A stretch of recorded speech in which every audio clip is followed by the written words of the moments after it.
Salam damai sahabat Oase Rohani Katolik dimanapun Anda berada. Apa kabar Anda hari ini? Semoga Anda semua dalam keadaan sehat, penuh sukacita dan selalu bersemangat di dalam Tuhan. Burung tekukur sedang bernyanyi di pohon kelapa indah bersuara. Sungguh bersyukur hari ini saya bisa menyapa sahabat tercinta. Saya Katerina Utami akan bersama Anda dalam Oase Rohani Katolik edisi hari ini, Hari Biasa Pekan Biasa ke-19. Bersama saya telah hadir narasumber ORK, Romo Blasius Sumario SCY. Beliau akrab dipanggil atau disapa dengan nama Romo Mario. Mari kita bersama menyapa beliau. Salam jumpa Romo Mario, apa kabar hari ini Romo? Kabar baik, Bu Katarina, luar biasa. Tuhan selalu memberikan pada kita kebahagiaan dan kesehatan yang mantap. Ya, terima kasih Romo atas kesediaannya untuk hadir mengisi acara Oase Rohani Katolik. Baiklah, sahabat Oase Rohani Katolik yang terkasih, kita mulai acara hari ini dengan doa pembukaan. Silakan Romo Mario. Sahabat Oase Rohani Katolik yang terkasih, marilah kita membuka hati kita, mohon berkat Tuhan agar sabda Tuhan meresap dalam jiwa kita dan menjadi semangat dalam kehidupan kita. Dalam nama Bapa dan Putra dan Roh Kudus. Amin. Amin. Allah Bapa yang Maha Setia, Engkau menyertai dan membimbing umat-Mu melalui perantaraan para nabi pada zaman dahulu. Kini putramu sendiri telah menjadi manusia dan tinggal di tengah-tengah kami sebagai Nabi Agung. Semoga kami patuh dan setia pada bimbingannya untuk mendengarkan sabdanya dan berkembang menjadi pribadi yang rendah hati, mau melayani sesama dengan sukacita. Sebab dialah Tuhan dan pengantara kami, yang bersama dengan Dikau dalam persekutuan Roh Kudus, hidup dan berkuasa Allah sepanjang segala masa. Amin. Amin. Dalam nama Bapa dan Putra dan Roh Kudus. Amin. Amin. Sahabat Oase Rohani Katolik yang terkasih, bacaan liturgi hari ini bacaan pertama dari nubuat Yehezkiel. Tuhan bersabda kepadaku, "Hai anak manusia, dengarkanlah sabdaku kepadamu. Janganlah membantah seperti kaum pemberontak ini. Nyangakanlah mulutmu dan makanlah apa yang kuberikan kepadamu." Aku melihat ada tangan yang terulur kepadaku, dan sungguh dipegangnya sebuah gulungan kitab. Ia membentangkannya di hadapanku. Gulungan kitab itu ditulisi timbal balik, dan di sana tertulis nyanyian-nyanyian ratapan, keluh kesah dan rintihan. Sabdanya kepadaku, "Hai anak manusia, makanlah apa yang engkau lihat di sini. Makanlah gulungan kitab ini dan pergilah. Berbicaralah kepada kaum Israel." Maka kubukalah mulutku, dan diberikannya gulungan kitab itu kumakan. Lalu sabdanya kepadaku, "Hai anak manusia, makanlah gulungan kitab yang kuberikan ini, dan isilah perutmu dengannya." Lalu aku memakannya, dan rasanya manis seperti madu dalam mulutku. Tuhan bersabda lagi, "Hai anak manusia, mari pergilah, dan sampaikanlah sabdaku kepada mereka." Demikianlah sabda Tuhan. Syukur kepada Allah. Marilah kita tanggapi dengan Mazmur tanggapan, refren, "Betapa manisnya janji Tuhan bagi langit-langitku." Betapa manisnya janji Tuhan bagi langit-langitku. Aku bergembira atas peringatan-peringatanmu, melebihi segala harta. Betapa manis janji Tuhan bagi langit-langitku. Ya, peringatan-peringatanmu menjadi kegemaranku, dan kehendakmu menjadi penasehat bagiku.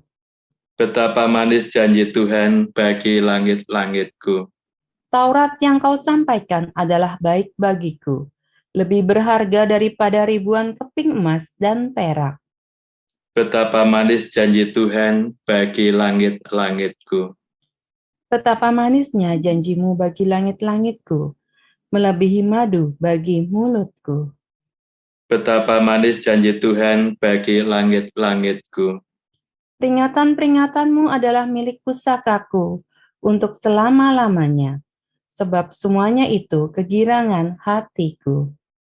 Betapa manis janji Tuhan bagi langit-langitku. Mulutku kungangakan dan mengap-mengap, sebab aku mendambakan perintah-perintahmu. Betapa manis janji Tuhan bagi langit-langitku. Sahabat Oase Rohani Katolik yang terkasih, kita akan masuk dalam bacaan Injil. Mari kita siapkan hati dan pikiran kita. Haleluya, haleluya, haleluya. Terimalah bebanku dan belajarlah daripadaku, sebab aku lemah lembut dan rendah hati. Haleluya, haleluya, haleluya. Tuhan bersamamu. Dan bersama rohmu, Inilah Injil Yesus Kristus menurut Santo Matius. dimuliakanlah Tuhan. Matius bab 18 ayat 1 sampai 5, ayat 10 dan ayat 12 sampai dengan 15. Sekali peristiwa, datanglah murid-murid dan bertanya kepada Yesus, "Siapakah yang terbesar dalam kerajaan surga?" Maka Yesus memanggil seorang anak kecil dan menempatkannya di tengah-tengah mereka lalu berkata, "Aku berkata kepadamu, sungguh, jika kalian tidak bertobat dan menjadi seperti anak kecil ini, kalian tidak akan masuk ke dalam kerajaan surga.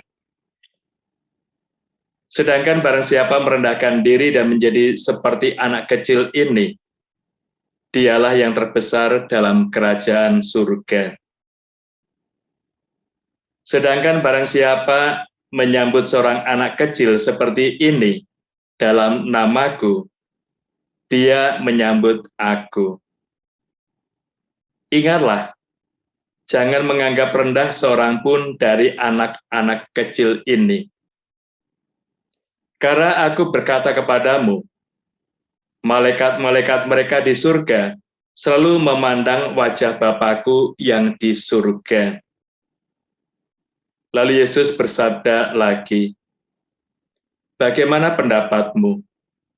Jika seorang mempunyai 100 ekor domba dan seekor di antaranya sesat, tidakkah ia akan meninggalkan yang 99 ekor di pegunungan lalu mencari yang sesat itu? Dan aku berkata kepadamu, sungguh, jika ia berhasil menemukannya, lebih besar kegembiraannya atas yang seekor itu daripada atas yang ke-99 ekor yang tidak sesat. Demikian pula Bapamu yang di surga tidak menghendaki seorang pun dari anak-anak ini hilang." Demikianlah Injil Tuhan. Terpujilah Kristus. Sahabat Oase Rohani Katolik yang terkasih, setelah kita membaca bacaan liturgi pada hari ini, kita akan masuk dalam renungan sesi yang pertama. Nah, Romo Mario, dalam sesi yang pertama ini, Romo Mario, kita membaca dari Nubuat Yehezkiel. Apa sebenarnya yang ingin disampaikan dari Nubuat Yehezkiel hari ini, Romo Mario? Terima kasih, Bu Catherine. Sahabat Oase Rohani Katolik yang terkasih, melalui sabda tadi kita mendengar betapa Tuhan ingin melimpahkan cintanya kepada kita. Dan cinta itu tersurat dalam kitab suci. Oleh karena itu, tadi kita juga bisa melihat bagaimana Tuhan membimbing seorang nabi, yaitu Yehezkiel, untuk membaca kitab suci itu. Ungkapannya cukup menarik, bahwa gulungan kitab ditunjukkan kepada dia supaya dia memakannya. Itu bukan berarti memakan secara lahiriah, makan gulungan kitab itu, tetapi dia diajak untuk membaca, mencerna. Karena kalau kita makan, bahan makan itu masuk dalam tubuh kita, dan akhirnya dicerna oleh organ tubuh kita. Baru makan itu bermanfaat bagi kita. Nah, Yeskiel diajak oleh Tuhan untuk membuka gulungan kitab yang ditunjukkan tadi, membacanya, mencernanya. Ternyata setelah menikmati, dia merasakan senang sekali. Karena sabda itu ternyata manis di mulut dia. Yang berarti bahwa sabda itu juga membawa suasana hidup yang bahagia. Karena dengan membaca sabda itu, kita mendengarkan Tuhan yang sungguh mencintai kita. Itu sesuatu yang akhirnya menolong, membantu bagi kita, dan itu pengalaman Yeskiel sendiri. Sabda itu manis di mulutnya, karena itu juga akhirnya dia berkembang menjadi pewarta yang ulung. Dan Yeskiel ini seorang nabi yang bermulut emas. Karena dari perbendaharaan kata yang dia wartakan itu selalu kasih dan cinta Tuhan yang dia hidupi dan dia hayati. Akhirnya dia berkembang menjadi seorang nabi yang sungguh menjadi panutan. Banyak orang bertobat karena perwartaan dari Yeskiel ini. Itu yang akhirnya menolong kita, membantu juga untuk memahami bahwa sabda Tuhan tidak menakutkan, tapi justru sabda Tuhan itu ingin membahagiakan kita. Dan caranya seperti Yeskiel tadi juga diajak bagi kita semua untuk membaca, merenungkan, menikmati kasih Tuhan itu di dalam kehidupan kita. Maka dalam pengalaman Yeskiel ini menunjukkan bagi kita bagaimana cara Tuhan mendidik umatnya, mendidik kita. Dan juga dalam baptisan, kita mendapatkan martabat sebagai nabi, yang juga nanti pewarta kasih Tuhan untuk kehidupan, menyampaikan kehendak Tuhan pada semua orang. Itu yang menolong kita dari pengalaman Yeskiel ini. Dia seorang nabi yang menyadari perutusannya itu, dan dia juga menyadari Tuhan mendidik dia untuk menjadi pewarta yang ulung dengan cara membaca sabdanya itu, meresapinya, baru itu menjadi kekayaan batin, kekayaan rohani Yeskiel, dan itu menjadi sumber pewartaan yang sungguh menggembirakan bagi banyak orang. Ya, Romo Mario, terima kasih Romo. Menarik sekali ya Romo, bacaan liturgi dari nubuat Yeskiel hari ini, bahwa Tuhan mendidik Nabi Yeskiel untuk membaca, merenungkan, dan menjadi pewarta dalam kehidupannya ya Romo. Romo, dalam kehidupan masa kini nih Romo, banyak sekali umat, ya khususnya mungkin umat Katolik, di kalangan umat Katolik ini, yang ketika mendengar kitab suci itu, membacanya itu juga mungkin bukannya tidak dibaca, tapi jarang baca nih Romo. Bagaimana tanggapan Romo Mario nih? Terima kasih, sahabat Waserani Katolik yang terkasih. Kita yakin semua umat Katolik pasti punya kitab suci.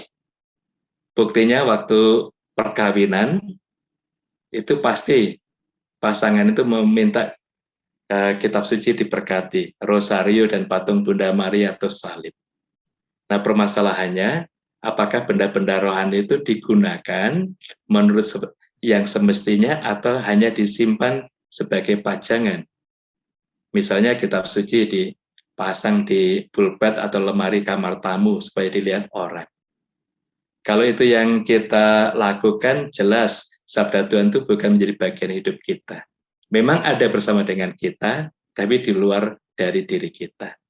Nah, itulah akhirnya kita diajak untuk sungguh membaca sabda Tuhan yang sudah diberikan kepada kita.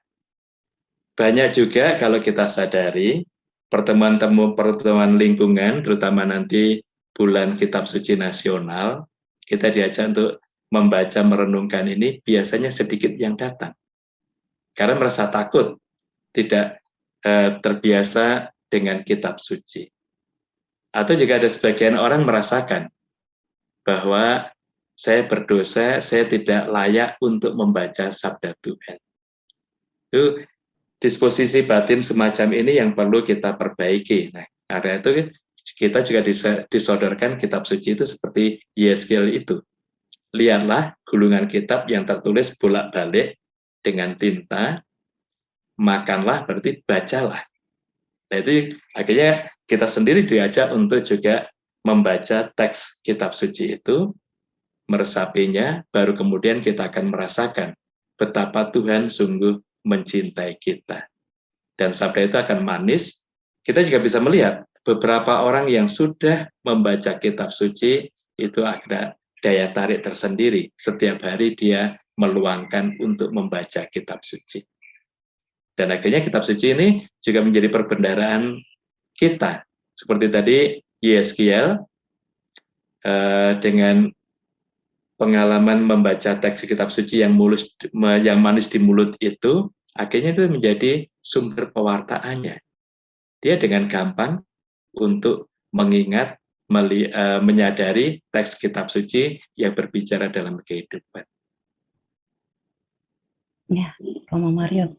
Romo, menarik sekali ya Romo, apabila kita sebagai umat Katolik ini juga rajin untuk membaca kitab suci, Romo. Romo, tadi dari bacaan liturgi kita ini, dari bacaan dari Nubuat Yeskiel, ternyata ketika Nabi Yeskiel itu membaca kitab suci, itu rasanya manis, Romo. Mungkin dari kita, sahabat Oase Rohani Katolik juga saya, ketika membaca kitab suci memang ada perasaan takut bagaimana kalau misalnya kita salah tafsir atau bagaimana kalau kita salah untuk mengartikan, Romo, gitu. Jadi mungkin ini yang membuat kita sebagai umat itu jarang membaca kitab suci. Bagaimana tanggapan Romo Mario?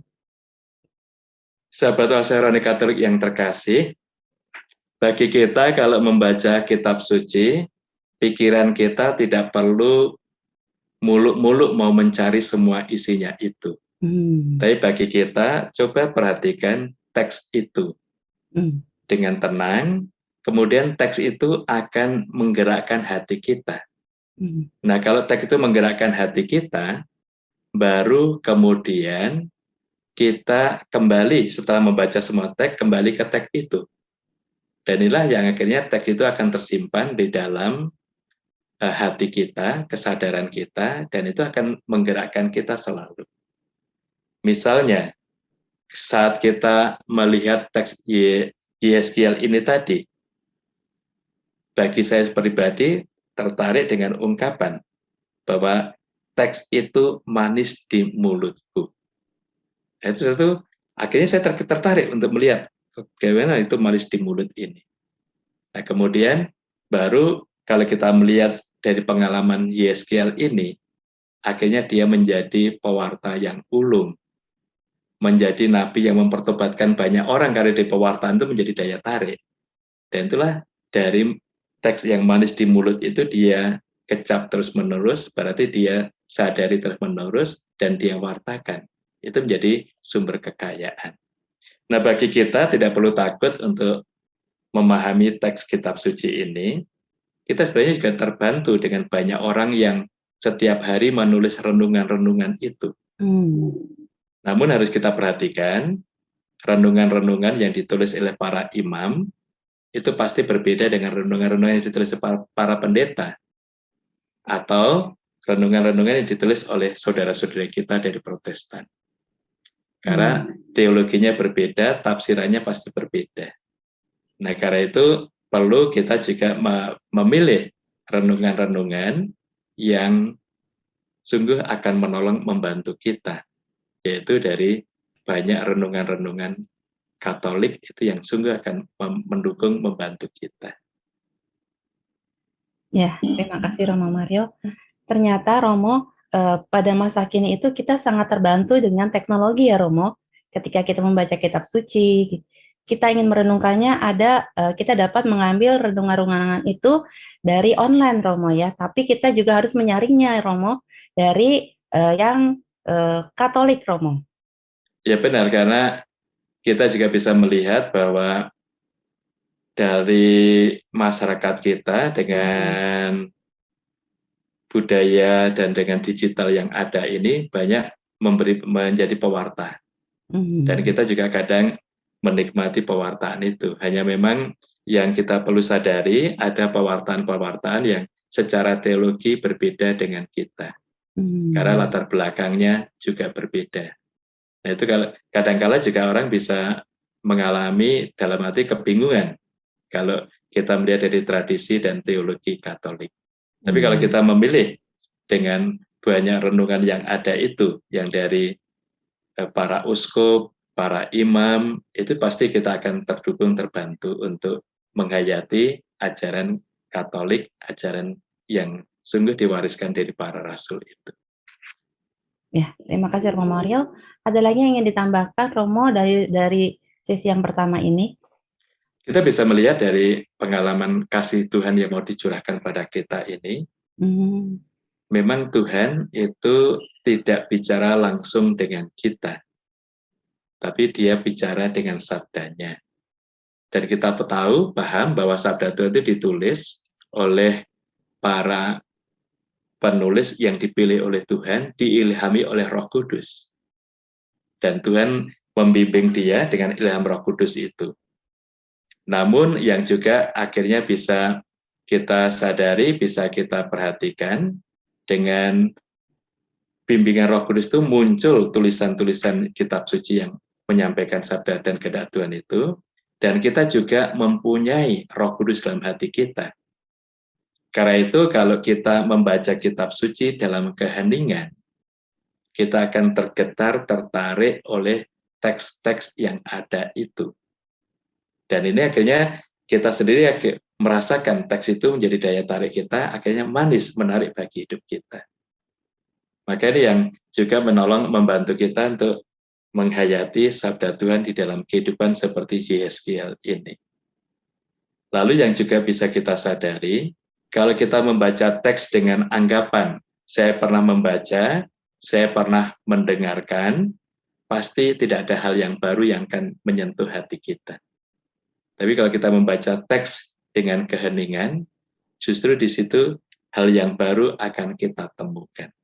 Seperti teks Yeskiel tadi, kalau kita baca lagi dengan hening, pasti kita akan tergeser pada bagian yang lain yang menarik hati kita. Itulah akhirnya memperkaya diri kita, sehingga di kitab suci tidak perlu kita hafal, tapi hanya kita baca. Nah nanti dengan cara seperti ini, saat-saat tertentu teks itu akan berbicara dalam hidup kita. Nah, itu yang akan membantu kita dalam kehidupan diri kita. Seperti tadi juga dalam Pemazmur mengungkapkan betapa manis janji Tuhan bagi langit-langitku. Nah, janji Tuhan yang didengarkan, diwartakan, ternyata tergetar di langit-langit kita.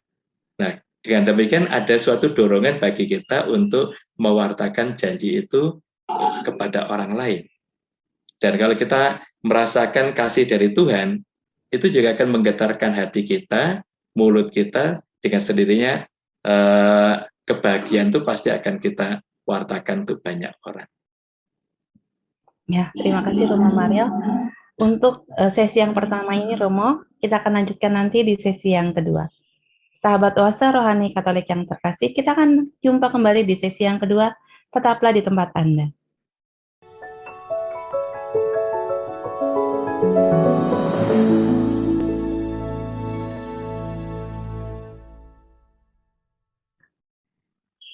Salam damai sahabat Oase Rohani Katolik yang terkasih. Jumpa kembali dalam Oase Rohani Katolik sesi yang kedua. Masih bersama dengan Romo Blasius Sumario SCY dan saya Katerina Utami. Bagi Anda yang ingin mengirimkan saran atau Anda ingin sharing iman, Anda dapat langsung menghubungi alamat email kami orkaj2021@gmail.com atau langsung menghubungi nomor telepon kami 0881-0251-33438. Sekarang, mari kita lanjutkan renungan kita di sesi yang kedua ini. Silakan Romo Mario. Sahabat Oase Rohani Katolik yang terkasih, dalam sesi pertama tadi kita melihat Tuhan mendidik Yeskiel, mendidik kita dengan cara untuk tekun membaca kitab suci. Dengan demikian kita bisa melihat kasih Tuhan yang sungguh luar biasa membahagiakan kita dan itu yang perlu kita wartakan. Nah, dalam Injil hari ini kita juga bisa melihat Tuhan Yesus mendidik para muridnya, mendidik kita semua untuk mewujudkan kitab suci yang sudah kita baca, yang kita dengarkan dalam kehidupan yang nyata. Kita bisa melihat dalam kehidupan bersama, orang biasanya bersaing menjadi yang pertama, menjadi yang terbaik, menjadi yang sungguh paling berhasil. Nah, situasi itu akhirnya kita bisa melihat orang lain menjadi saingan. Dan kalau tidak hati-hati, kita berhasil dalam konteks itu, kita bisa menjadi sombong, menyombongkan diri, menganggap yang lain itu rendah, dan karena itu akhirnya kita sendiri juga jatuh di dalam situasi yang tidak mudah bersahabat dengan banyak orang. Kita paham orang yang sombong pasti akan dikucilkan atau dijauhi oleh orang lain. Nah, itu yang satu pihak dalam konteks ini. Maka tadi kita bisa mendengar pertanyaan para murid. Tuhan, siapakah yang terbesar dalam kerajaan surga? Itu setelah Tuhan Yesus menyatakan kehadiran kerajaan surga, para murid ingin masuk dalam kerajaan surga itu, dan sekarang dipertanyakan siapa yang terbesar dalam kerajaan surga. Nah, karena itulah kayaknya Tuhan Yesus mengubah pandangan mereka itu dengan mendidiknya. Yang utama bagi kita bukan berjuang berkembang menjadi orang yang terbesar, tapi bagi kita menjadi orang yang rendah hati. Nah, tadi kita bisa melihat situasi yang dramatis dan juga sangat nampak. Mereka memperdebatkan siapa yang terbesar, justru Tuhan Yesus mengambil seorang anak kecil, menempatkan di depan mereka. Dengan ungkapan, kalau kamu tidak bertobat seperti anak kecil ini, kamu tidak akan masuk kerajaan surga. Kalau kita dalam pemikiran, dalam kesadaran selalu ingin menjadi yang terbesar, tidak rendah hati, justru kita akan mengabaikan yang lain. Maka kita diajak untuk rendah hati, seperti anak kecil. Kita bisa melihat beberapa hal yang positif dalam hidup anak kecil. Pertama, sungguh sangat percaya kepada orang tuanya. Lalu sangat damai, sukacita bersama orang tua. Yang kedua, dia bersahabat dengan banyak orang tanpa pemikiran yang negatif. Kemudian dia juga rela berbagi dengan apa yang dimiliki dengan teman-teman yang ada dalam pergaulan itu. Punya satu permen pun mereka bisa cicip dan dibagikan kepada yang lain. Itu sangat solider, sangat sungguh melihat orang lain bukan sebagai pesaing tapi sebagai sahabat. Dan dia juga mau untuk melakukan sesuatu yang diperintahkan orang tua. Dan mereka juga dengan giat menolong saudara-saudara yang lain. Nah, sikap-sikap itu yang ingin ditunjukkan Tuhan menjadi sikap kita. Dan kalau kita mengembangkan pribadi yang rendah hati, memperhatikan sesama, berkorban untuk sesama, itulah sebenarnya tanda pertobatan kita, dan ini cara untuk masuk dalam kerajaan surga. Ya, terima kasih Roma Mario. Jadi tadi menarik sekali bahwa jawaban Yesus atas pertanyaan murid-muridnya, siapakah yang terbesar di antara mereka, malah Tuhan Yesus mengatakan perlu memiliki sikap rendah hati seperti anak kecil, ya Romo? Ya benar, karena jiwa anak kecil tuh yang tadi sungguh sangat percaya, maka kita juga diharapkan sangat percaya kepada Tuhan. Lalu orang anak kecil juga menyerahkan segalanya kepada orang tuanya. Ya, kita juga berpasrah kepada Allah Bapa kita yang sungguh akan memelimpahkan semuanya. Tapi di lain itu bahwa kita juga diajak untuk mempunyai sikap peduli pada sesama, bukan meremehkan orang lain. Itu yang mau dikembangkan dalam pribadi kita sebagai murid-murid Yesus. Lalu kalau kita lihat dari gerakan KAJ pada tahun ini, mengangkat martabat manusia sesama kita. Nah, cara mengangkat bukan meremehkan mereka, bukan merendahkan, tapi justru menjadi sahabat, peduli dengan mereka, terutama yang sangat memerlukan pertolongan. Karena itu tadi juga ungkapan Tuhan Yesus sangat membantu kita, dan ini mengena di hati kita. Jangan kamu menganggap remeh anak kecil itu. Karena malaikat-malaikat mereka di surga memandang wajah Bapa. Nah, di sini akhirnya kita juga diajak untuk tidak meremehkan orang di sekitar kita. Tapi justru kita empati dan simpati dengan mereka semua. Itu akhirnya mereka menjadi sahabat-sahabat kita, dan dengan demikian kita juga menjadi saluran berkat dan rahmat dari Tuhan untuk sesama kita. Kita akan selalu membagikan sukacita, kegembiraan untuk banyak orang yang kita jumpai, dan kita tidak pernah membedakan orang seperti Tuhan tidak pernah membedakan siapapun. Ya, terima kasih Romo Mario. Jadi cara Tuhan mendidik para muridnya itu sungguh-sungguh sangat menarik ya Romo, juga berlaku untuk kita masa kini, yaitu kita bisa bersikap mencontoh seperti anak kecil. Romo Mario, ada lagi yang ingin disampaikan Romo dari bacaan Injil hari ini? Yang juga bisa kita lihat dari buah pertobatan ditunjukkan pada Tuhan. Buah pertobatan itu bukan berarti kita menjadi semakin baik untuk diri kita sendiri, tapi buah pertobatan kita itu ternyata memberikan sukacita dan damai bagi banyak orang, termasuk Tuhan sendiri. Tadi digambarkan cukup jelas. Seorang mempunyai 100 domba, satu hilang. Dan ternyata dia tidak beranggapan, oh hanya satu kok. Biarkan saja. Sementara yang 99 masih di kandang, masih di rumah, masih milik kita. Nah, yang diungkapkan bahwa satu pun kalau tidak ada di kandang, itu merasa kurang dalam kegembiraannya. Maka akhirnya dia mencari sampai ketemu. Nah, itu yang kita sadari, kita perhatikan dalam konteks hidup kita. Kalau kita berbuat dosa, itu sebenarnya kita kehilangan rahmat, sukacita, kebahagiaan, dan keselamatan. Kita tidak bisa beranggapan bahwa, hanya dosa kecil kok. Tidak apa-apa. Bukan itu. Justru dosa itu melukai kita sendiri dan melukai hati Allah. Tapi kalau kita bertobat, Tuhan pun sangat bergembira bahwa kita kembali ke tahta rahmat yang dikaruniakan oleh Dia.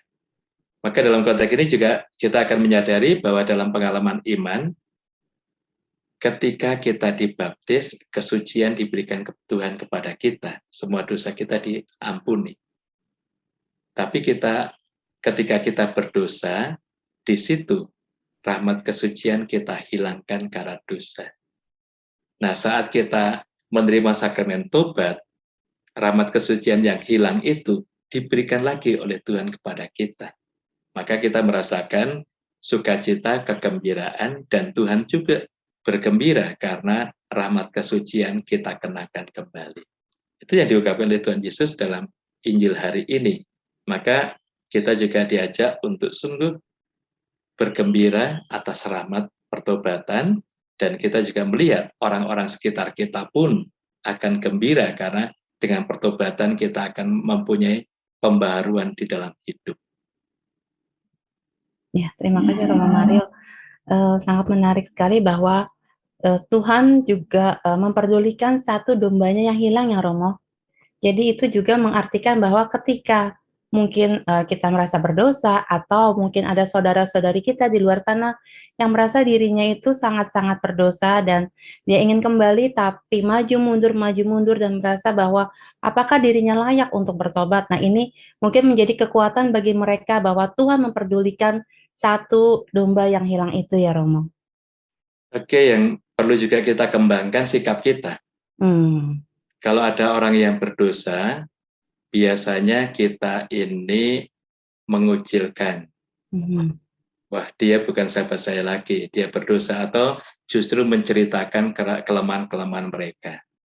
Nah, itu kalau kita yang melakukan ini, kita sendiri sebenarnya bukan menjadi sahabat dia. Bahkan kita menjadi hambatan, halangan bagi dia untuk bertobat.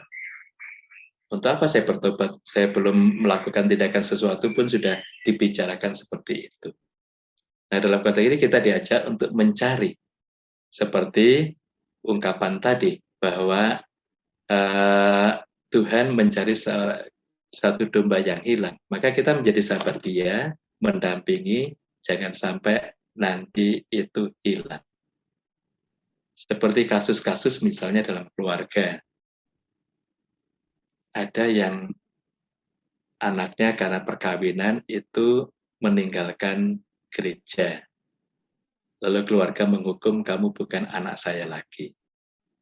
Nah, sikap ini perlu diperhatikan dalam konteks mereka tetap anak, hanya kalau diambil keputusan seperti itu, kita tetap menerimanya, mendampingi, menjadi sahabat. Siapa tahu dengan pendampingan itu justru dia tetap akan kembali dalam gereja kita, dalam persatuan keluarga. Itu suatu yang hal-hal yang kadang-kala kita mengambil sikap yang kita ingin mewujudkan iman kita, tetapi di satu pihak kita juga mengabaikan orang-orang sekitar kita yang paling kita cintai.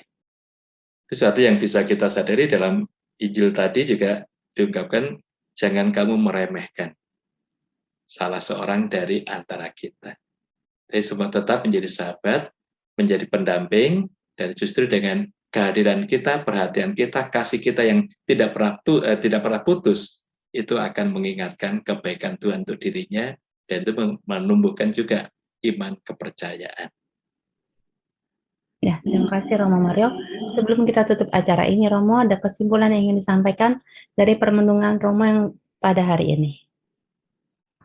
Sahabat Asarani Katolik yang terkasih, dari warta hari ini kita bisa melihat bahwa Tuhan ingin mendidik kita pertama-tama untuk mencintai sabdanya.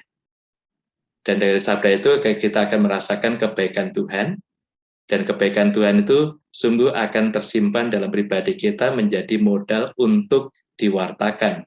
Karena kita gembira atas sabda Tuhan itu, pasti kita akan mewartakan kebahagiaan untuk orang lain.